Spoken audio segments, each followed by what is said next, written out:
Hello friends, अन्नपूर्णे सदापूर्णे दीप्स किचनमध्ये तुमचं खूप खूप स्वागत. आजची डिश तुम्ही ओळखलीच असेल. कधीही जर आपल्याला हलका फुलका नाश्ता करायचा असेल तर आपल्या डोळ्यासमोर पहिल्यांदा डोसाच येतो. आज आपण प्लेन डोसा बनवणार आहोत. चला तर हा प्लेन डोसा कसा बनवायचा ते आपण बघूयात. चला तर सुरुवात करूया.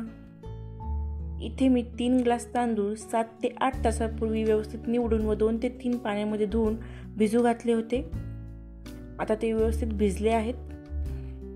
अर्धा ग्लास उडीद डाळ सुद्धा मी 7 ते 8 तास भिजवून घेतलेली आहे. यासोबतच 1 ग्लास पोहे मी व्यवस्थित भिजवून घेतलेले आहेत. आता मिक्सरच्या भांड्यामध्ये आपण तांदूळ काढून घेतले आहे व तांदूळ दळण्यासाठी आपण अर्धी पळी पाणी यामध्ये घालणार आहोत. प्लेन डोसा बनवण्यासाठी इथे आपण तांदळाची एकदम फाईन पेस्ट करून घ्यायची आहे.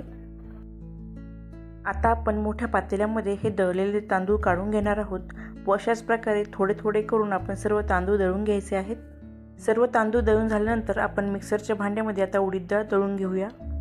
उडीद डाळ दळताना 1 पळी पाणी मी इथे घातलेलं आहे व दळताना जर गरज असेल तर आपण अजून पाणी ॲड करणार आहोत. उडीद डाळीची सुद्धा अशा प्रकारे आपण फाईन पेस्ट तयार करून घेतलेली आहे. आता दळलेली उडीद डाळ आपण दळलेल्या तांदळामध्ये घालणार आहोत. आता भिजवलेल्या पोह्यांची सुद्धा थोडे थोडे पाणी ॲड करून आपण फाईन पेस्ट तयार करून घेणार आहोत. पोह्याची तयार केलेली पेस्ट सुद्धा आपण पातेल्यामध्ये घालून घेऊयात. आता आपण हे बॅटर पळीने व्यवस्थित मिक्स करून घ्यायचं आहे. पळीने मिक्स करताना आपण पळी एकाच दिशेने फिरवणार आहोत. तुम्ही बघू शकता बॅटर अगदी व्यवस्थित मिक्स झाले आहे. आता आपण बॅटरमध्ये मीठ घालून घेऊया. व्यवस्थित मिक्स करून घेऊया. बॅटरची कन्सिस्टन्सी आपण थोडीशी पातळ ठेवणार आहोत. यामध्ये मी 1 ते 1.5 ग्लास पाणी घातलेलं आहे. आता आपण डोसा बनवण्यासाठी तवा हा हाय फ्लेमवर हीट केला आहे. डोसा बनवताना प्रत्येक वेळेस थोडंसं आपण पाणी शिपडून तवा थोडासा गार करणार आहोत व कॉटनच्या कापडाने किंवा टिश्यू पेपरने व्यवस्थित पुसून घेणार आहोत. इथे तुम्ही बॅटरची कन्सिस्टन्सी बघू शकता.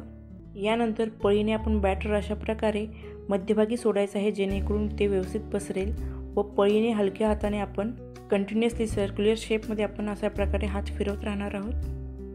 डोसा पसरवून झाल्यानंतर आपण गॅसची फ्लेम मीडियम करणार आहोत. त्यामुळे डोसा व्यवस्थित सेट होईपर्यंत तो तळाला लागणार नाही. डोसा व्यवस्थित सेट झाल्यानंतर आपण त्यावर ऑइल लावणार आहोत. तुम्हाला हवं असेल तर तुम्ही बटरसुद्धा लावू शकता. 1 ते 2 मिनिटांनी तुम्ही बघू शकता डोशाच्या कडा तव्यापासून वेगळ्या झालेल्या आहेत.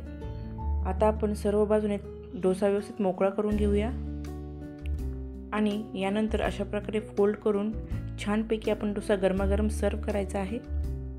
अशाच प्रकारे आपण सर्व डोसे बनवून घेणार आहोत. या गरम गरम डोशांसोबत खाण्यासाठी तुम्हाला शेंगदाण्याची चटणी बनवायची असेल किंवा ओल्या नारळाची चटणी बनवायची असेल तर त्या दोन्हींची लिंक मी डिस्क्रिप्शन बॉक्समध्ये दिलेली आहे. तर तुम्ही जाऊन नक्की चेक करा.